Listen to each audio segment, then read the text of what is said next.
Então, nessa aula eu vou continuar falando de sistemas lineares e vou falar um pouco mais das várias coisas que podem acontecer quando a gente tem um sistema linear. Então, para que isso vai ser usado nos nossos modelos? Nas próximas aulas eu vou usar isso. A gente tem um sistema que não é necessariamente linear. A gente vai analisar os pontos críticos para tentar entender o sistema. Fazer essa análise geométrica, que é típica de sistemas dinâmicos. É o que nós chamamos de uma análise qualitativa das soluções. A gente lineariza e aí passa a trabalhar com um sistema linear. E nessa aula eu vou discutir um pouco o que acontece com as singularidades do linear. Quando eu estou com ele linearizado, a origem é singularidade, né? Porque a matriz A calculada em zero dá zero. Na aula, sim, e se eu dou uma condição inicial, aí eu tenho solução única. Isso é um resultado, um teorema importante. A gente tem solução única dada uma condição inicial.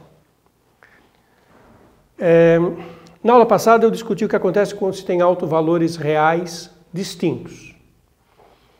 Quando você tem autovalores reais distintos, eu vou escrever aqui 2, mas na aula passada eu coloquei na lousa quando tem mais, é a extensão, né? Se eu tiver em dimensão 2, dois autovalores reais distintos, as soluções são assim: o x de t é igual a um número vezes e elevado a lambda 1 de t, mais um outro número e elevado a lambda 2 de t. E o y de t é igual a um número e elevado a lambda 1 de t, mais um outro número e elevado a lambda 2 de t. Muito parecido com as equações lineares. Quando a gente tinha equação, não sistema de equações, equações, a gente resolvia a equação característica e cada solução real gerava uma solução no espaço de soluções que era uma exponencial. Aqui é um fenômeno parecido, muito idêntico. Tá? Bom, usando tanto a fórmula deriva isso, né, e usa essa estrutura, e usa a condição inicial, a gente calcula o A, B, C, D e tem a solução única. Tá? Isso eu já tinha falado na aula passada. O que acontece quando tem autovalores com uma multiplicidade? Uma coisa, igual acontecia lá com a equação diferencial. Ao invés de você ter o x de t igual a essa soma de exponenciais com os autovalores distintos, vai aparecer uma coisa assim, vai lá ter uma soma, daí de repente aparece um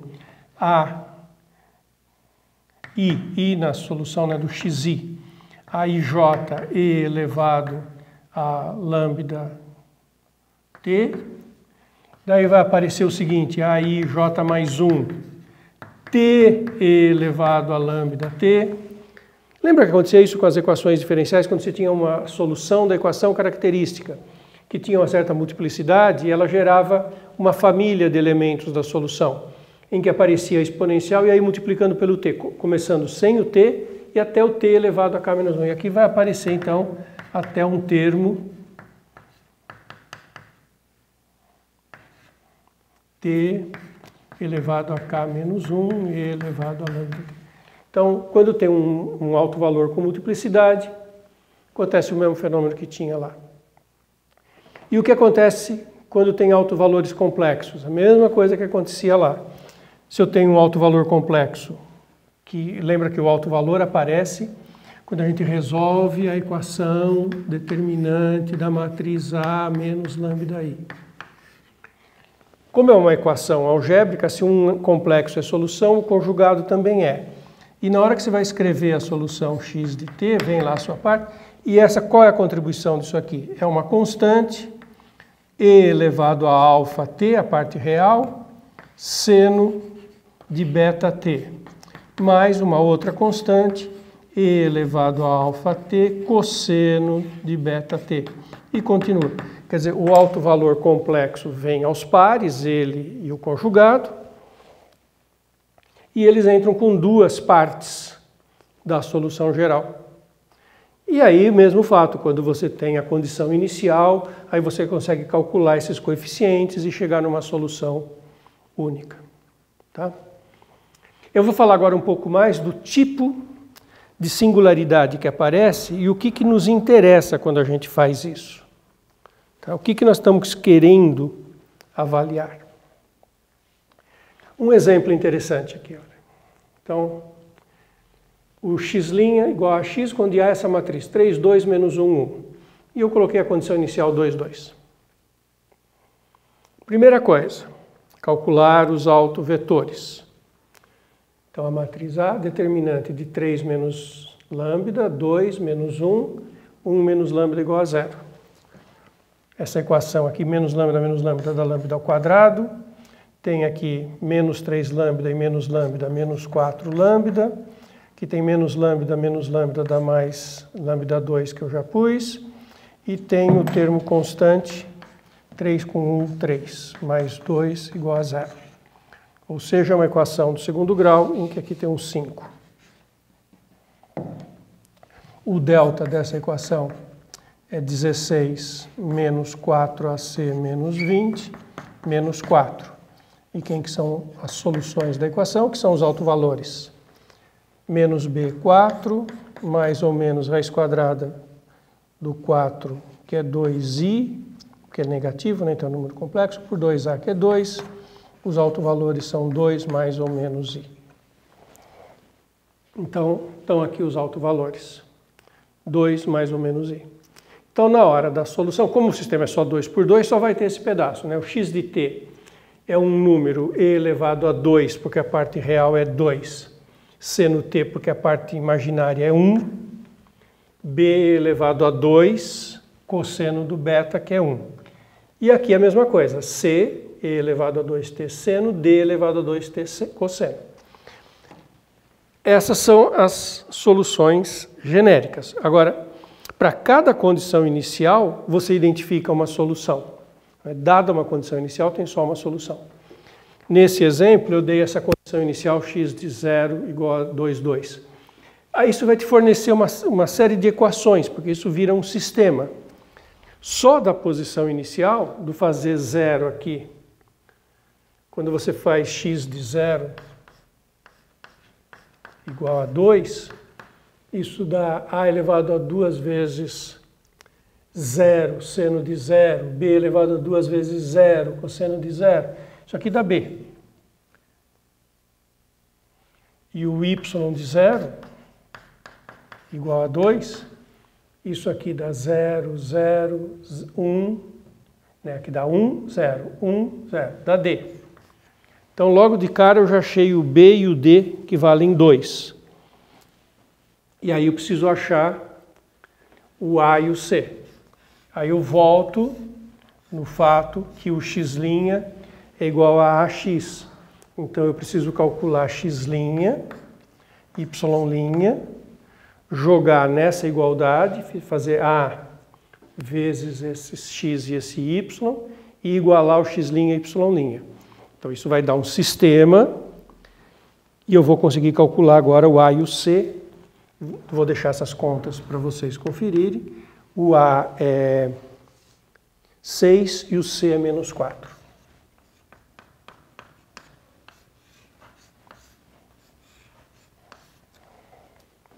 Quer dizer que a solução única que passa por esse ponto é x de t igual 6 e elevado a 2t seno t mais 2 e elevado a 2t cosseno t, e o y de t é menos 4 e elevado a 2t seno t mais 2 e elevado a 2t cosseno t. E o que faz essa curva, hein? Como será que são as curvas? Como que é o retrato de fase desse sistema?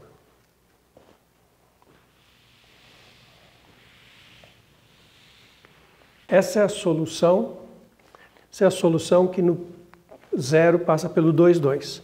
Então vamos ver como é que fica o retrato de fase desse sistema. Aqui está o 0, 0, que é uma singularidade. E aí eu vi a solução que passa pelo 2, 2. Que tem essa combinação de senos e cossenos. Como é que isso vai se comportar, hein? Faz o t para menos infinito. Quando o t vai para menos infinito, senos e cossenos, aqui o seno e cosseno vão ficar oscilando, né? Fazendo a vida deles, que é de seno e cosseno, de menos 1 a mais 1, e a hora que o t vai para mais infinito ou para menos infinito, ambos vão ficar oscilando, fazendo com que esse x aqui possa trocar de sinal, e bom, ter a vida que eles têm. Mas quando o t vai para menos infinito, ou seja, passado, a exponencial vai para zero. A exponencial vai para zero, exponencial vai para zero, exponencial vai para zero. Então, no menos infinito, esses pontos estão perto da origem. Isso, em termos geométricos, significa que eu tenho curvas espiraladas saindo da origem. E que quando o t vai para mais infinito, isso vai ter pontos em que um dos senos e o cosseno vai ser negativo, então ele vai poder estar negativo, mas vai se afastando da origem. E essa curva vai fazer uma espiral em que vai ter sempre momentos, né? Quando o seno e o cosseno forem positivos com t grande, o x vai ser muito grande, porque ambos são positivos. E bom, e o y pode ser negativo ou não, dependendo aí do quadrante, né? Mas também vai ser grande. E isso é para essa curva. E as demais? O retrato de fase é isso mesmo. E agora aqui é uma classificação da singularidade. Quando você tem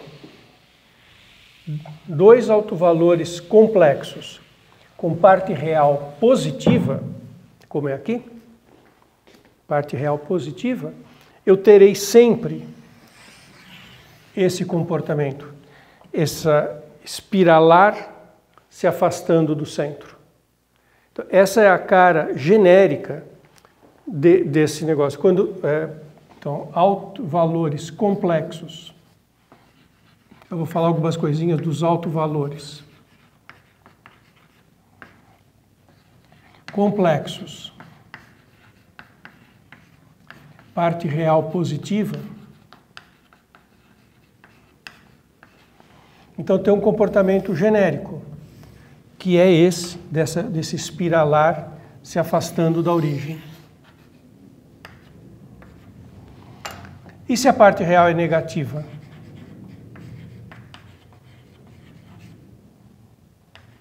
Bom, se a parte real é negativa, é o comportamento oposto. Aí, quando vai para infinito, é que ele vai se aproximar da origem, porque eu vou ter um e elevado a menos alfa t. Então, desenho parecido com isso, mas que está se aproximando da origem. A origem é singularidade. Então, esse tipo de análise é uma análise que a gente consegue fazer qualitativa sem resolver o sistema. Pela natureza dos autovalores, a gente sempre sabe o que acontece. Por exemplo,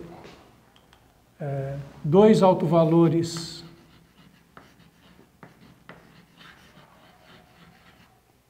reais e de sinais contrários. Um positivo e um negativo. O que a gente sabe que acontece? Uma cela.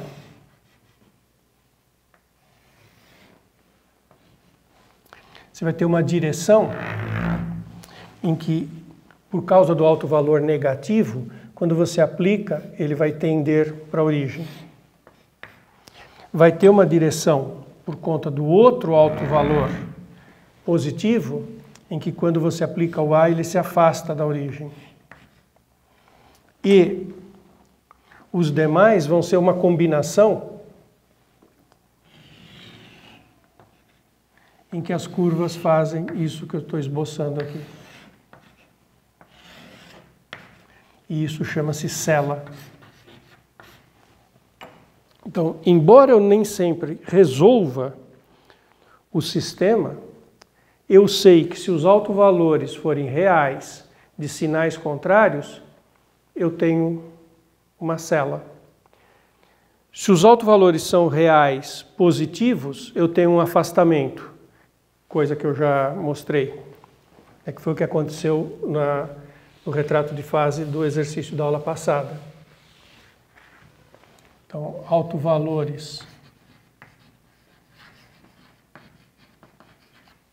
reais negativos é parecido com o que acontece quando a parte real é negativa, mas não espirala, porque aí a solução não tem o seno e o cosseno. Se os autovalores são reais, só tem o exponencial. E se for tudo exponencial de expoente negativo, então está tudo tendendo para a origem.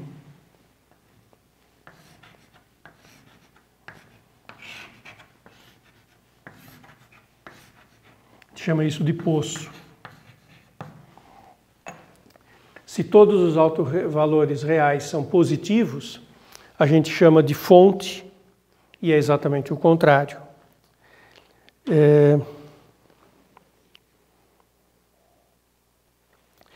Um muito bonito é o que acontece quando você tem dois autovalores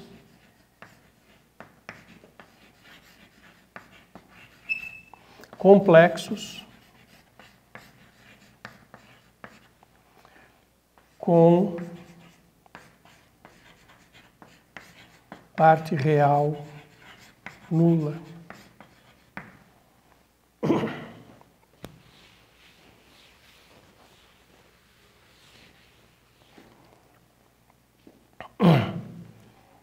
Se os autovalores têm parte real nula, eles são mais ou menos beta-i. Então a solução, quando são duas, só vai ter o seno beta-t, b cosseno beta-t. E o y de t é o c seno beta-t mais um d cosseno beta-t. Não são circunferências, necessariamente, tá? Mas isso é um centro.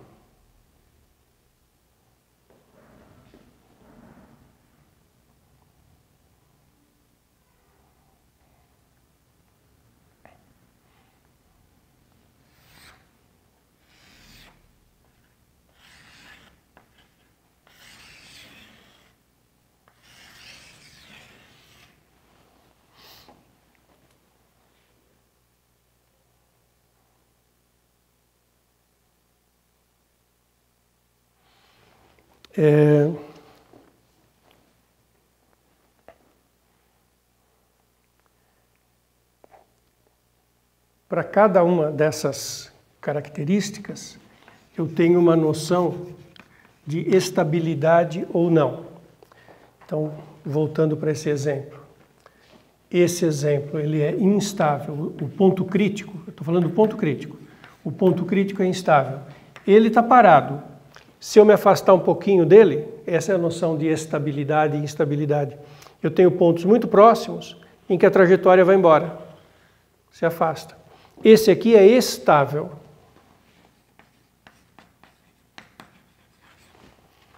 Por que ele é estável? Porque se eu me afastar um pouquinho, a solução que passa por aqui vai para perto dele, se aproxima dele. A gente tem, quando você tem mais do que um ponto crítico, você vai ter a noção de baía de atração, que é a região de todos os pontos que tendem para ele. Quando você tem um sistema que tem mais de um ponto crítico, eles dividem o espaço, quem atrai e quem repele. Então, isso é um estudo importante. A cela é instável.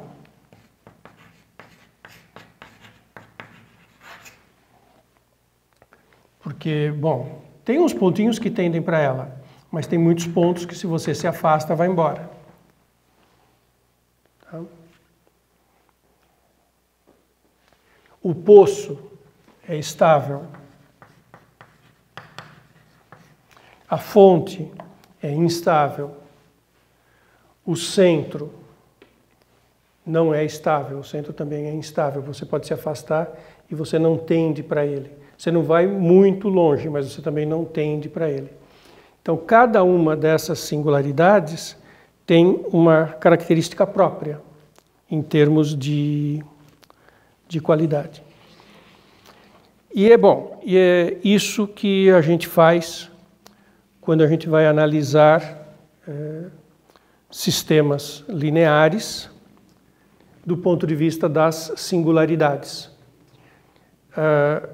A gente tem, para cada tipo de singularidade, olhando os pontos críticos, a gente tem um tipo de comportamento.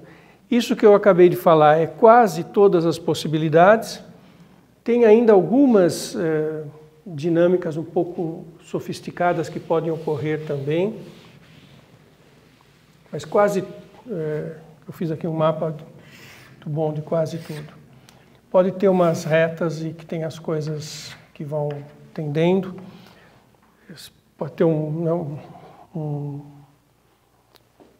como aquele exemplo que eu fiz que tinha duas retas que se afastavam e as outras que se afastavam não necessariamente por retas. Mas são essencialmente essas as ideias que estão por trás do estudo dessas singularidades. Ok?